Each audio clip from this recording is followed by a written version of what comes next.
What's good, nerds? Today I'm going to be reading through some parts of the National Introductory Geography book by Redway and Hammond from 1897 to 1916. It was written in 1897 and then revised in 1916 to change some of the, things about it. It was published by American Book Company, at least this copy, and this is the same book that my great-great-grandfather had in school. Not the same copy, but the same book. You can find these online for, I think, anywhere between like $30 and $100. Yeah. But it was written by,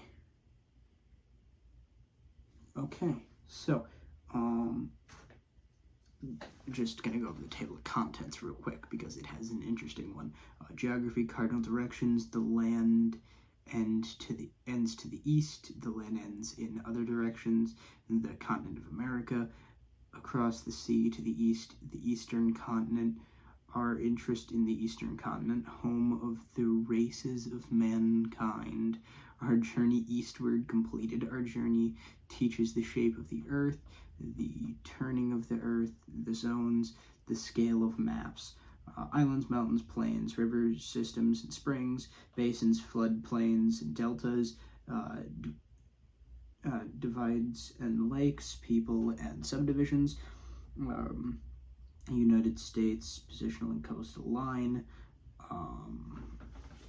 relief and drainage, heat, rainfall, history and government, farming, lumbering and herding, mining, manufacturing and commerce, northeastern selection, physical and resources, manufacturing, commerce, cities, northern section, physical features, crops, animal products, lumber and materials, manufacturing, commerce, great cities.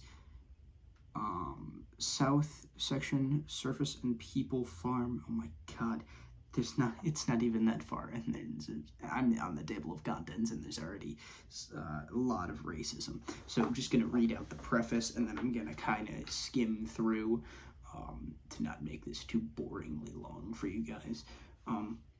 The National Introductory Geography is designed for a first textbook in the subject and is intended to furnish a course for pupils between 9 and 11 years of age. It recognizes the general fact that geography in elementary school should be practical study of man's physical surroundings in their relations to him. Hence, the central idea of the treatment is man, his history, customs, industries, and commercial relations as modified or controlled by his physical environment.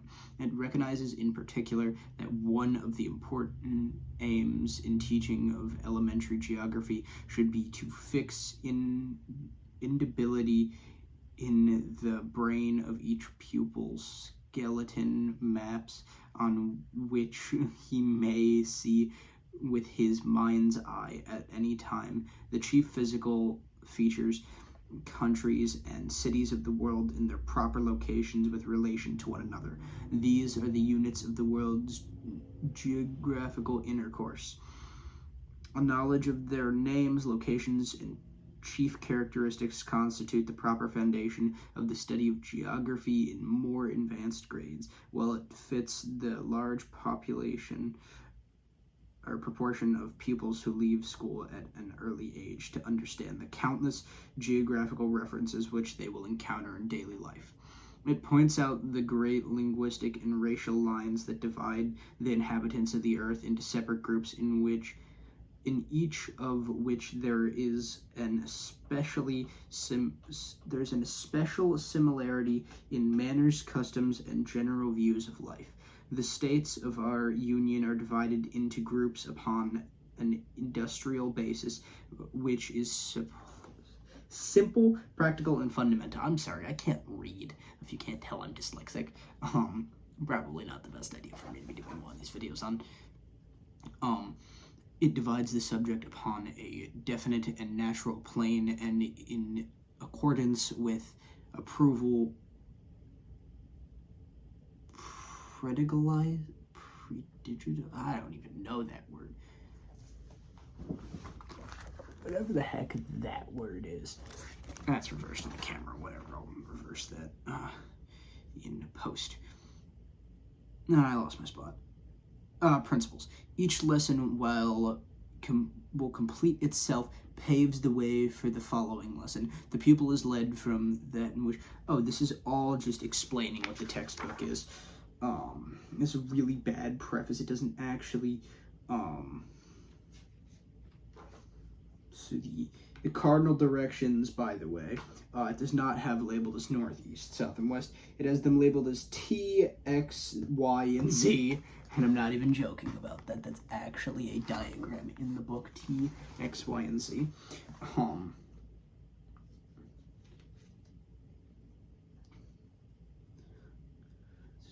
Horizon. Okay, so let's. I feel like we have to go to the Africa section first, right? Home of the races of mankind. Okay, let's read this. Apps. I'm not racist. That's all I have to say.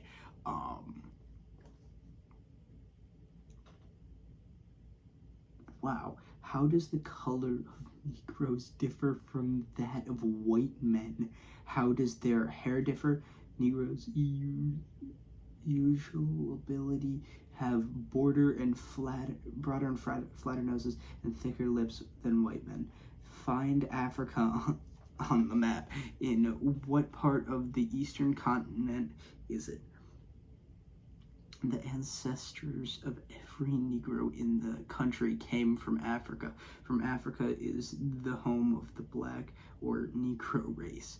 And most of the, I'm just going to say black, because I don't want to keep saying that over and over again.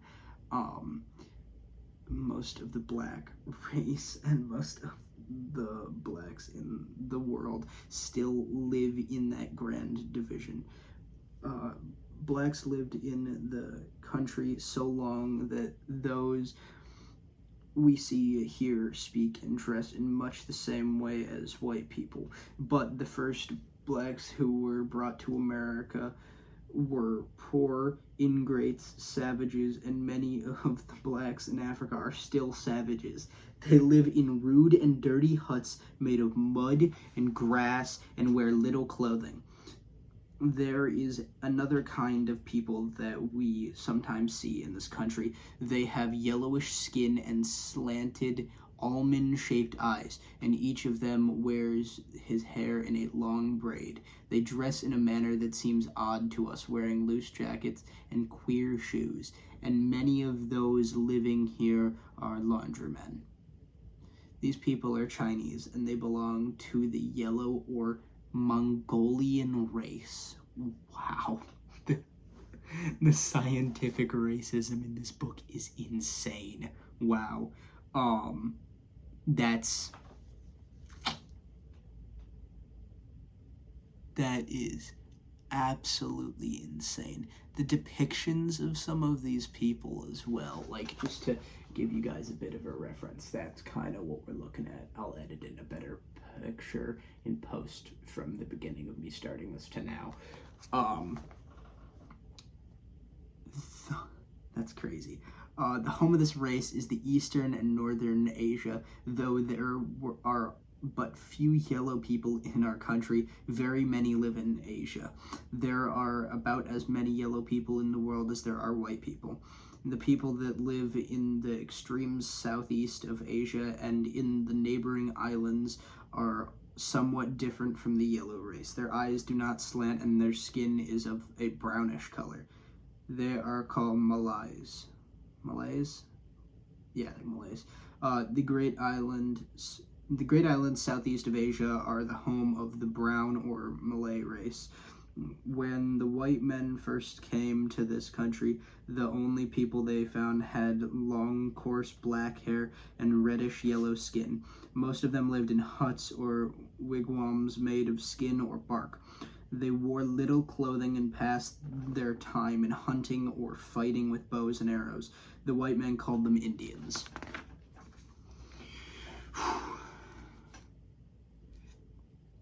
There are now more white people than Indians in America, but the Indians used to be the only inhabitants, and all the red men in the world still live here. So America is said to be the home of the red or Indian race. Hi. Oh my God. Oh my God. Caption of this picture: the people dress in strange fashions. Wow. That is crazy.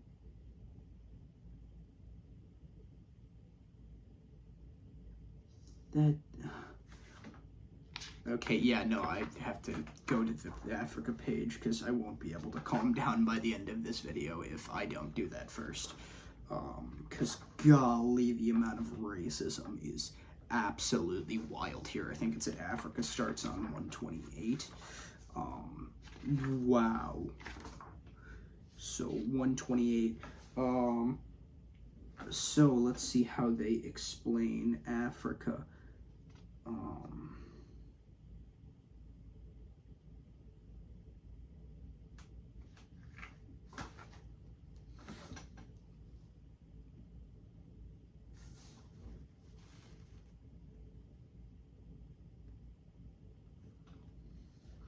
Okay, let's go over the people section, because, God. Okay. Africa contains more inhabitants than North America, and about 2/3 of them belong to the black or other word race. The home of the blacks is the region south of the Sahara. The black men in America have become civilized by living with the white people, but in Africa most of the blacks are uncivilized and are frequently at war. Many of the tribes, however, raise corn and other grain to feed their herds of cattle, and some of them have learned to make cloth and leather. Most of the black tribes live in villages, some of which contain hundreds of low huts. The blacks are fond of dancing and drumming. Dancing. Wow, I can't read. Yeah, dancing, and of music that is often harsh and disagreeable to white people. Some tribes are so fond of ornaments that it is common to see a black person with his nostrils or lips pierced and ornaments fashioned in the holes. Many of them grease and paint their bodies and wear little or no clothing. The northern coast of Africa is more like the neighboring countries of Europe than like Central Africa, from which it is separated by the Sahara or Great Desert. Its people are mainly Berbers, and Arabs. They belong to the white race, but like the Turks, they believe in the Mohammedan religion. Mohammedan religion.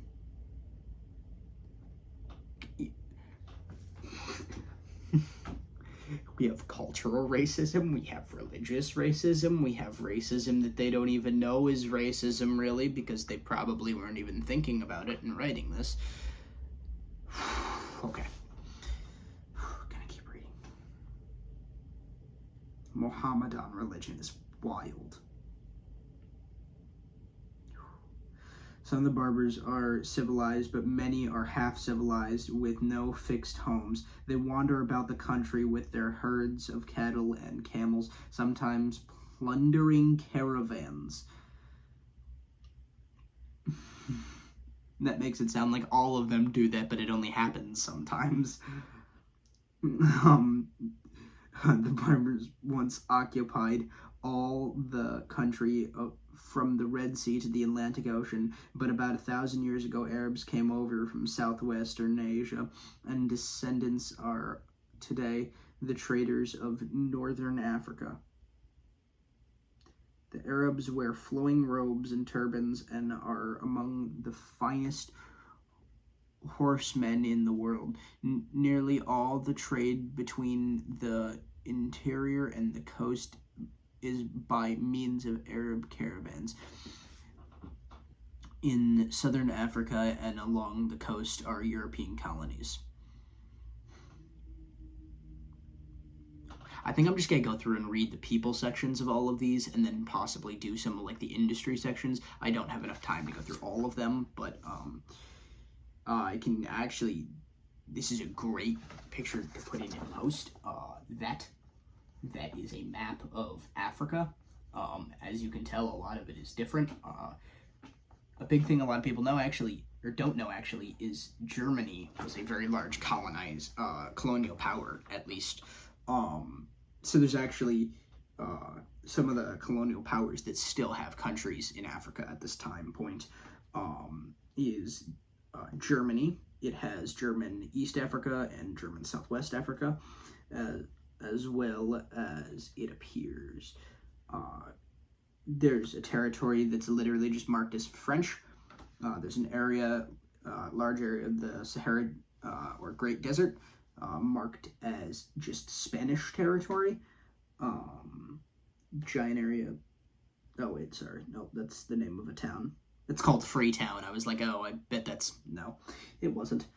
Probably should have pre-screened reading this map. Oh yeah, there's British East Africa, of course. The Belgian Congo, spelled with a K, Kongo. I guess I will go over the people section for, I guess I'll go, this does a pretty bad job at explaining time zones too, I'm pretty sure.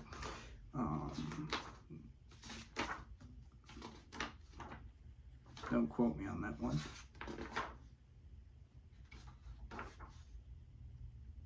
How did it, sorry, I got a notification. We're recording this.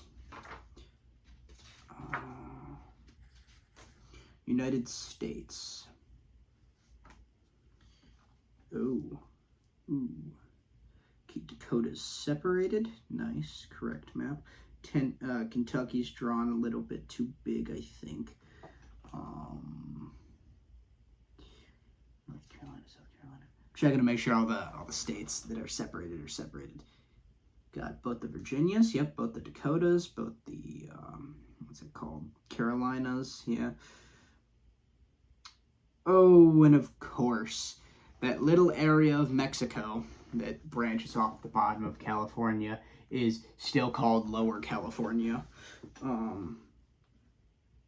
Despite the fact it was owned by Mexico. But no, it's Lower California. Yeah, no, we don't respect native land claims at all. It's Lower California.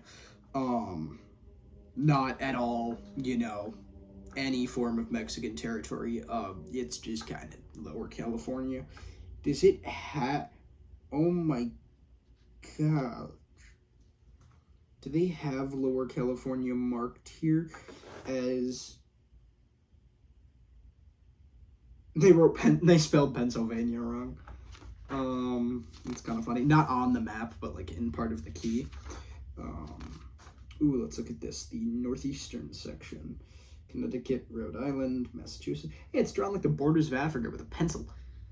Because of course it was. To be fair, that's splitting up American land claims.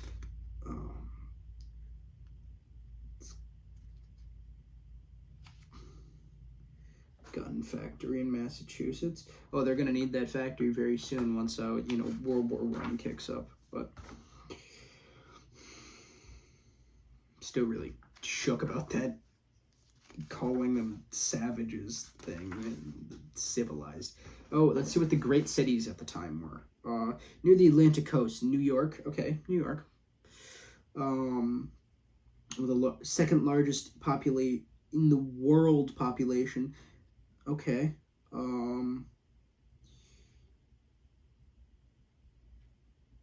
Literally only lists New York in that entire section. I was hoping it would, have Oh, Chicago. There we go, Chicago. Philadelphia. Yep. That's all it lists, though. That's a picture from 1900. That's a picture from 1904. That's a picture from 1907. And that's not a picture. That's a drawing by American Book Company from 1907. The company that wrote this book. Wow, I just accidentally moved to the front page. The listings of other books here is incredible, actually. So there is Baldwin's Geography of the Hawaii, of the Hawaii. Oh, just Hawaiian. Sorry, I misread it. The Hawaiian. North America, South America, Europe, Asia. This book's called Australia, Our Colonies and Other Lands of the Sea. And then Africa, how the world is fed, how the world is clothed, how the world is housed. Hunting and fishing, infield and pasture. Two Girls in China, Long's Home Geography. McClintock's The Philippines. Payne's Geographical Nature Studies. Schwartz's Five-Letter Strangers. Shaw's Big People and Little People of Other Lands. Van Buren's Stories of China, Stories of Japan, Stories of Russia, but the most expensive of all of these books is 65 cents, and there's another list on the back now that I'm remembering it. Waldo's Elementary School Meteorology. Where's Waldo?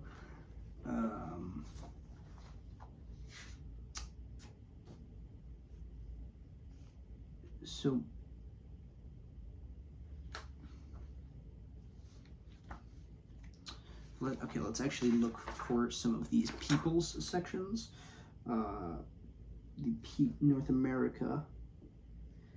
28 is peoples and subdivisions. Oh, interesting. I don't really care about what subdivision they live in, but I do care that there's people. Fucking hilarious. Where's the people? Oh, it barely starts. It says page 28. It starts there on page 28. That's the end, bro. Come on. The map on the next page shows, by means of the little dots, the parts of North America in which most of the people live. In the parts where the dots are closest together, the number of people is greatest, but in the places where the dots are few or no dots, very few people live. It's a really, really bad picture, and you can't even really tell where all of the dots are. And for some reason, Michigan has like a crazy population that's higher than fucking DC. I don't know why. Michigan, it's written like, yeah, you can barely see all the dots, but it's like made like Michigan has the biggest population in the United States. Apparently Michigan's the most populated in the United States during, when was this, 1916? Any time between 1916 and 1897, because they don't date this map at all. They don't date most of the maps, actually, or the pictures, or cite where they got the pictures from. I think a lot of them are just artist renditions. The map of the oh, sorry, I already read that part. It will be seen most of the people of North America live in two great groups. One of these groups is in the eastern part of America, south of the Great Lakes. The other group is in the southern part of America. It's in the southern part of west of the Gulf of Mexico. Of grammar. There's nothing after the last of. It just says of again. Hardly anyone... Oh my god, he's indenting between sentences, not paragraphs. Why is he indenting between sentences? Not every sentence is a paragraph, dude. Hardly anyone lives in the cold mountain parts of North America, and few people live on the Rocky Mountain highland, except in the south, because Englishmen discovered Newfoundland and the lands near it. The English people claimed nearly the whole of North America, and England owns the northern part to this day. This part of is called the domination of Canada. Find it on the map. Whatever. That's a question for the people who are using this as a textbook. We're not. We're using it to read and make fun of the old, scientific racism, because fuck racism, right? The English, sorry, already read that part. But later these said, what the hell? And many of these people came from England to live there. But later these settlers rose against the King of England and took the country south of Canada for their own. They named this country the United States, since other regions had been added to it, so that it now extends across North America from the Atlantic to the Pacific Ocean, and is one of the greatest and richest countries in the world. It is the country in which we live. Find it on this map. Oh my god, it's literally labeled on the map. Find Alaska on this map. It belongs to the United States, as Canada belongs to England, and as most of the white people who first settled in the United States came from England, the English language is spoken by most of the people in these countries. The part of North America west of the Gulf of Mexico and the Caribbean Sea was settled by white men who followed Columbus to America from Spain. Most of the people living there still speak the Spanish language and might not understand us if we talked to them in English.